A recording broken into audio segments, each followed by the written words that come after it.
தற்போதைய செய்தியை பார்த்துக் கொண்டிருக்கிறோம். பெங்களூரு வெடிகுண்டு வழக்கு என்ஐஏ வசம் ஒப்படைக்கப்பட்டிருக்கும் அண்மை செய்தியைத்தான் நாம் பார்த்துக் கொண்டிருக்கிறோம். ஏற்கனவே இது சம்பந்தமாக மத்திய குற்றப்புலனாய்வு துறையினர் விசாரணை முன்னெடுத்து வந்தார்கள். மாநில காவல்துறையும் ஆரம்ப கட்டத்தில் விசாரணையை தொடங்கியிருந்தது. இந்த நிலையில் பெங்களூரு வெடிகுண்டு வழக்கு என்ஐஏ வசம் ஒப்படைக்கப்பட்டிருக்கிறது. தற்போதைய செய்தியை பார்த்துக் கொண்டிருக்கிறோம். கூடுதல் விவரங்களோடு செய்தியாளர் கணபதி இணைந்திருக்கிறார். கணபதி, என்ஐஏவிடம் ஒப்படைக்கப்பட்டிருப்பதன் மூலமாக இதுக்கு பின்னாடி இன்னும் மிகப்பெரிய சதி இருக்குமா அப்படிங்கிற சந்தேகம் இருக்குன்னு எடுத்துக்கலாமா?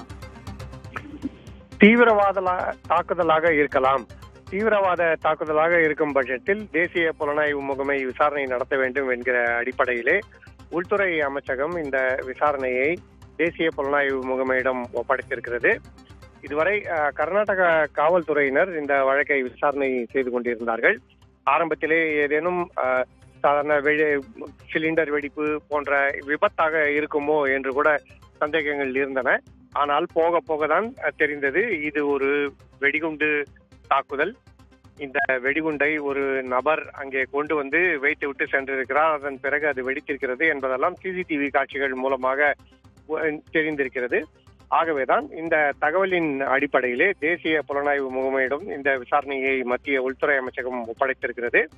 ஏற்கனவே கர்நாடக காவல்துறையினர் விசாரணையை நடத்தி வந்த சமயத்திலேயே தேசிய புலனாய்வு முகமையைச் சேர்ந்தவர்கள் இது தொடர்பான தகவல்களை சேகரித்துக் கொண்டிருந்தனர். இந்த விசாரணையில் ஒத்துழைக்க தயார் என்றும் தெரிவிக்கப்பட்டிருந்தது. அந்த சமயத்திலே இது தீவிரவாத தாக்குதல் தான் என தற்போது உறுதியாக நம்பப்படுவதன் காரணமாகத்தான் தேசிய புலனாய்வு முகமையுடன் விசாரணை ஒப்படைக்கப்பட்டிருக்கிறது. அத்துடன் இது கர்நாடகா எல்லைக்குள் இந்த விசாரணை முடியாமல் இந்த குண்டுவெடிப்புக்கு பின்னணியிலே பிற மாநிலங்களை சேர்ந்தவர்கள் இருக்கலாமோ என்கிற சந்தேகமும் இருக்கிறது. ஏனென்றால் வெடிகுண்டை அங்கே வைத்தவர் எங்கிருந்து வந்தார், வந்து அவர் வெடிகுண்டை வைத்த போது அந்த வெடிகுண்டை வெடிக்கச் செய்வதற்கு பின்னால் சதியின் பின்னணியிலே யாரெல்லாம் இருந்தார்கள், பிற மாநிலத்திலே வெடிகுண்டு தயாரிக்கப்பட்டதா போன்ற பல்வேறு கேள்விகள் இருக்கின்றன.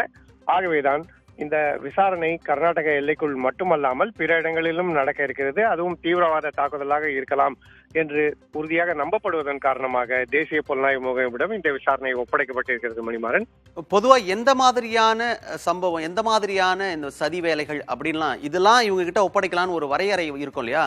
அது என்னென்ன வரையறைலாம் இருக்கு? என்ஐஏ வசம் ஒப்படைக்க போறாங்க, அவங்க தான் இதை விசாரிக்கணும் அப்படின்னு நினைக்கிறாங்க அப்படின்னா அதுக்கு பின்னாடி என்னெல்லாம் இருக்கணும் கணபதி? ஒன்று, தீவிரவாதம் என்றால் நிச்சயமாக தேசிய புலனாய்வு முகமையிடம் விசாரணை ஒப்படைக்கப்படுகிறது.